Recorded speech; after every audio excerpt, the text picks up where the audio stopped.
صحیح بخاری کا اختتام اس حدیث کی تلاوت سے ہو گیا ہے۔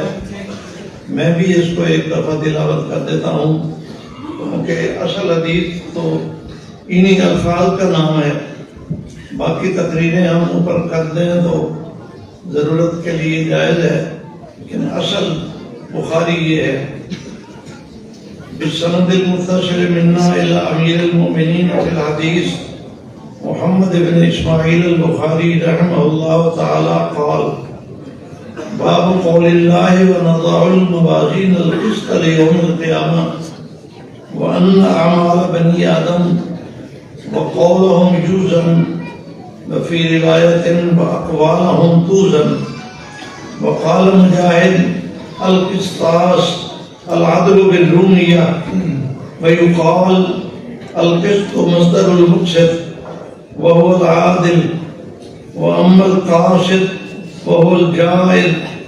به قال حدثنا أحمد بن أشكاب قال حدثنا محمد بن فضيل عن عمارة بن القعقاع عن أبي زرعة عن أبي هريرة رضي الله تعالى عنه وعنهم قال: قال النبي صلى الله تعالى عليه وسلم: كلمتان حبيبتان إلى الرحمن خفيفتان على اللسان ثقيلتان في الميزان سبحان الله وبحمده سبحان الله العظيم.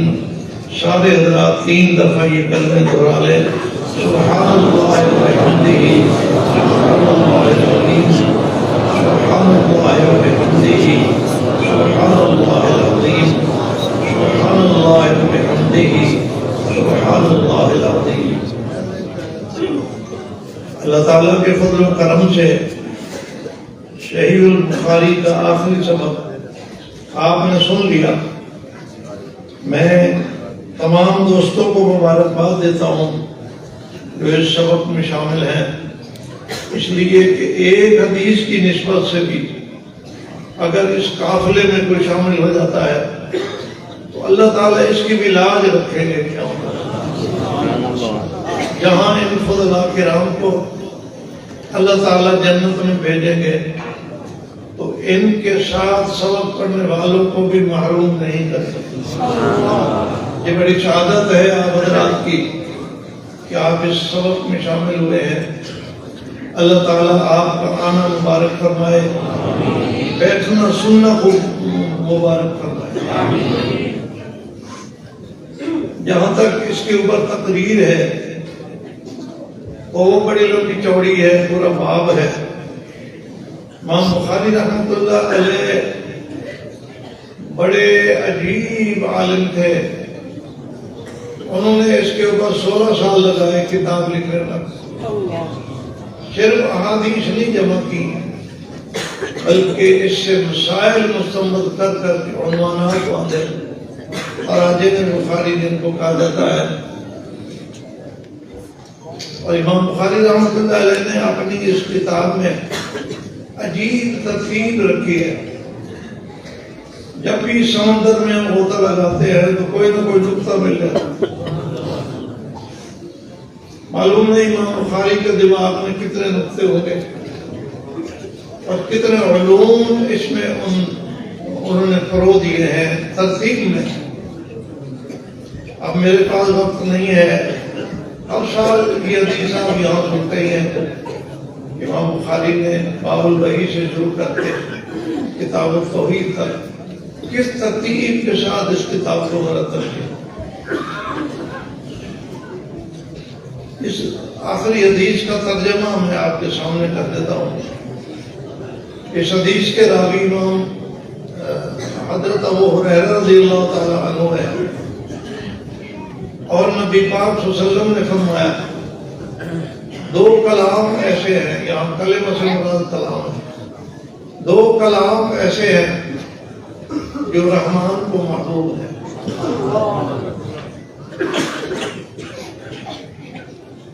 اور زبان پر آسان ہے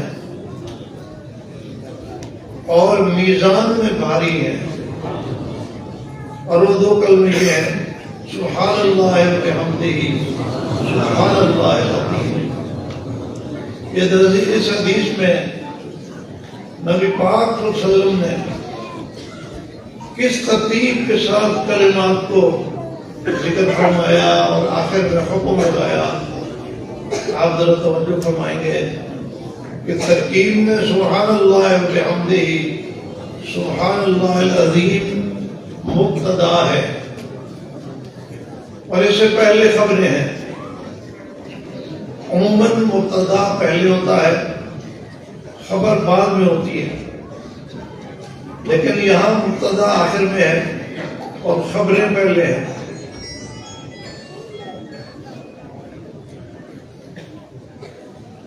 نقطہ اس میں یہ ہے کہ جب پہلے بغیر مبتدا کے خبریں ذکر کی جاتی ہیں تو انسان کے دل میں ایک شوق بڑھتا رہتا ہے کہ یہ خبر کس کی ہے، یہ خبر کس کی ہے، یہ خبر کس کی ہے۔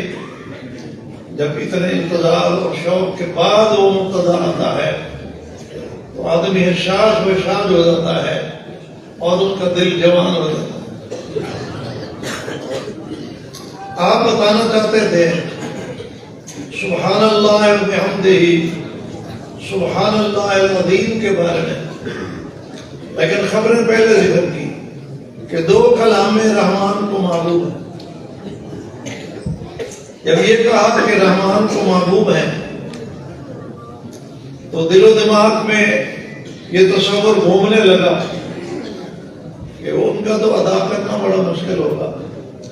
رحمان کو آخر محبوب ہیں تو کتنے بڑے بھاری ہوں گے، زبان پر ادائیگی مشکل ہوگی۔ اللہ کے نبی نے دوسرے جملے میں یہ وہم دور کر دیا، فرمایا خفیفتان علی اللسان، پڑھنے میں بہت آسان ہے۔ کیسے آسان ہے یہ بھی ایک بحث ہے کہ سبحان اللہ بحمدہ سبحان اللہ العظیم میں کوئی شکیل لفظ نہیں ہے۔ 28 29 حروف کے اندر کچھ حروف قلقلے والے ہیں، کچھ شدت والے ہیں، کچھ تکرار والے ہیں، لیکن ان میں کوئی ایسا لفظ نہیں ہے، سارے آسان ہیں۔ جب یہ کہا کہ زبان پر ادائیگی آسان ہے تو پھر دل میں یہ وہم آنے لگ گیا کہ پھر میزان میں رکھیں گے تو وزن بھی تو تھوڑا ہوگا۔ پاک نبی نے آگے ارشاد فرما دیا کہ ثقیلتان فی المیزان، رحمان کو محبوب ہے، زبان میں ادائیگی میں آسان ہے، لیکن جب میزان میں رکھے جائیں گے تو بہت بھاری ہوگا۔ اس لیے کہ اس میں اللہ کا نام ہے اور اللہ کی صفات ثبوتیہ اور سلبیہ جمع ہے، اس سے زیادہ اور بھاری نام کوئی نہیں ہے آخرت میں توازن وزن کے اعتبار سے۔ اللہ تعالی ہمیں اس کلمے کا ذکر کرتے رہنے کی توفیق عطا۔ ہم بخاری رحمۃ اللہ علیہ کے اس باب میں نقطے تو بہت ہیں، میں ایک نقطہ اپنے ذوق کے مطابق آپ سے عرض کرتا ہوں۔ امام بخاری رحمۃ اللہ علیہ صوفی ہیں، صوفی قوم پہنے والے نہیں، صوفی صفائے قلب سے اللہ تعالیٰ نے ان کو بہت زیادہ ترقی عطا کیا تھا۔ آج بھی مسلسل تصوف کی لائن میں علماء محنت کرتے آ رہے ہیں۔ امام بخاری رحمۃ اللہ علیہ نے اپنی کتاب کا آغاز بھی تصوف سے کیا اور اس کا اختتام بھی تصوف پر کیا۔ اس تصوف کا اصل خلاصہ تصحیح نیت ہے۔ نیت آدمی کی ٹھیک ہو، جو کچھ کرے اللہ آپ کے لیے کرے۔ اس کو پہلی حدیث میں بیان کر دیا، انما الاعمال بالنیات۔ آخری حدیث میں ذکر ہے، ذکر اللہ۔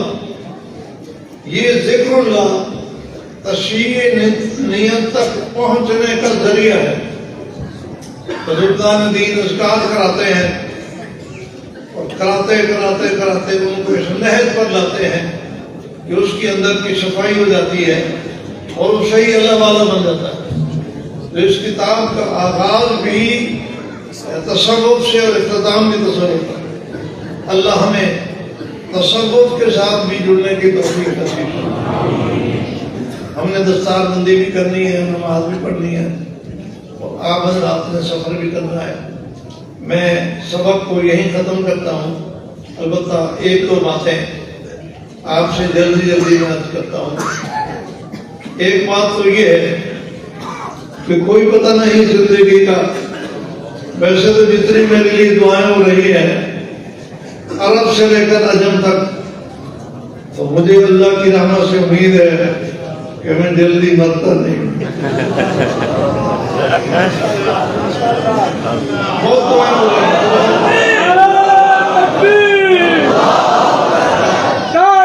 ختم نبوت، پھر بھی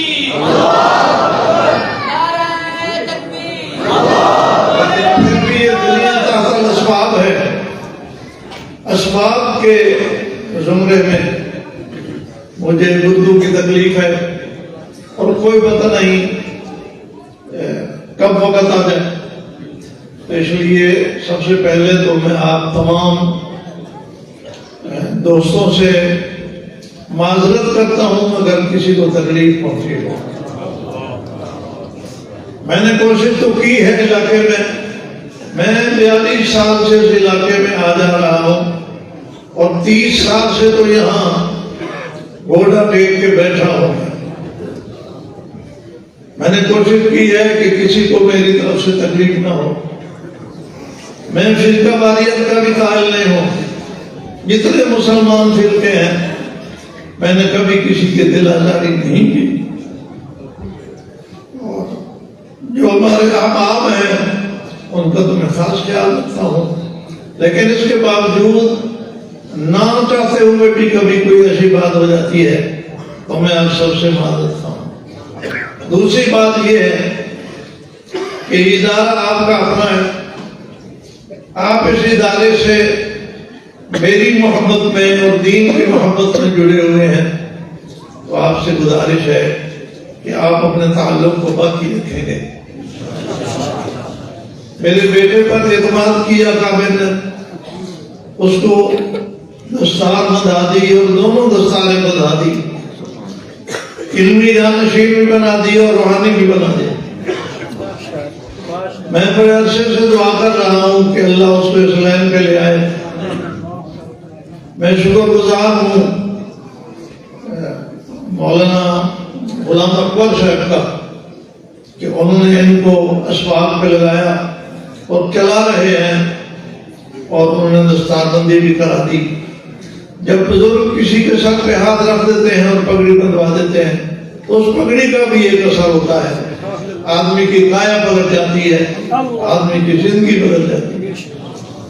آپ حضرات نے ادارے کے ساتھ اور میرے بیٹے کے ساتھ تعاون جاری رکھنا ہے۔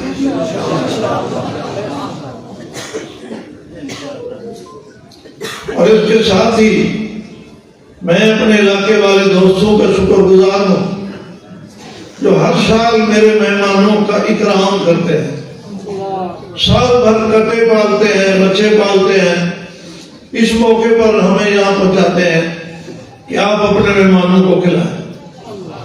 الحمدللہ دودھ بھی پہنچاتے ہیں، گوشت بھی پہنچاتے ہیں، کئی دوست اس کا خرچہ بھی دیتے ہیں۔ یہ علاقے والوں کی میرے ساتھ، ادارے کے ساتھ محبت ہے کہ میرے مہمانوں کا اکرام کرتے ہیں اور ان کی خدمت کے لیے سال بھر انتظار میں رہتے ہیں۔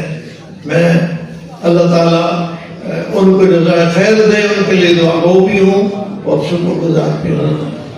اب دستار بندی کا عمل جاری ہوتا ہے تو ذرا جلدی کر لیں تاکہ ہم وقت پر نماز پڑھ لیں۔ ابھی نماز میں آدھا گھنٹے سے زیادہ موجود ہے، انشاءاللہ وقت پہ نماز پڑھیں گے۔ میں درخواست گزار ہوں کوئی ساتھی اٹھنے کی کوشش نہ کرے، اپنی اپنی نشستوں پر تشریف رکھیں۔ میں درخواست گزار ہوں اکابرین سے کہ وہ اسٹیج کے سامنے تشریف لے آئیں اور ہمارے خدائے کرام اور حفاظ کرام وہ ترتیب سے بائیں طرف سے چلیں اور اکابرین کے سروں پر دست شفقت رکھیں گے انشاءاللہ العزیز۔ آپ حضرات تشریف رکھیں، اکابرین کی موجودگی میں کوئی ساتھی اٹھنے کی کوشش نہ کرے۔ اس کے بعد انشاءاللہ دعا ہوگی۔ حضرت اقدس حضرت مولانا نعیم بٹ صاحب تشریف لائے ہوئے ہیں، وہ دعا فرمائیں گے، اس کے بعد آپ حضرات نماز کی تیاری فرمائیں گے۔ ابھی انشاءاللہ